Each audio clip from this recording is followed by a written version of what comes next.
in UFO lore and whatnot, we have the whole Area 51 and the Roswell incident and aliens doing that and a secret shadow government and the Illuminati and the Freemasons and the Jewish bankers, the Rothschilds, and the aliens from Beta Reticuli, where the fuck they're supposed to be from. Well, I wanted to have here, and I expand more of this in the spy book.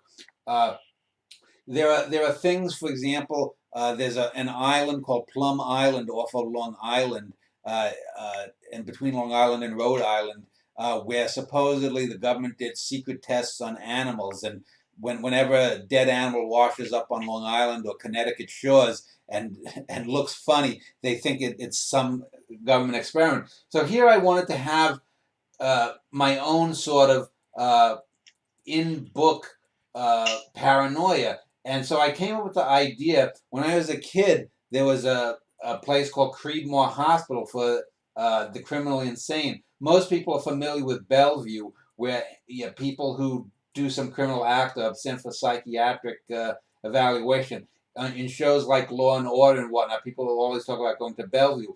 But Creedmoor was the place for like the really insane fuckers who were there for years on end, not just for a psychiatric evaluation. And so we ended up. I thought, well, it would be interesting if there was some secret government project underneath one of these hospitals, like the X-Files back in the 60s.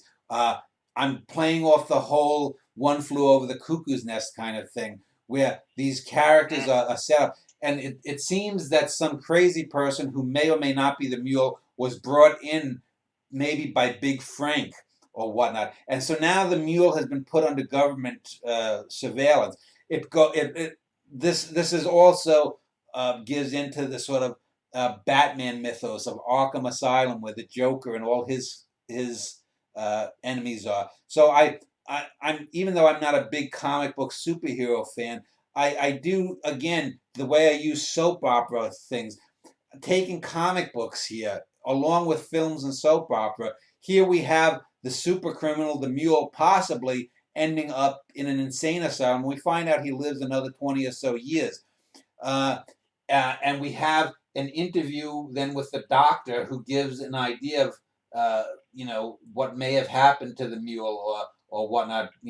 To the mule, this Deus Ex Machina was too convenient, but is this sort of thing which also made the science fiction melodrama even the better stories. And I'm quoting from a book, Adam Slade.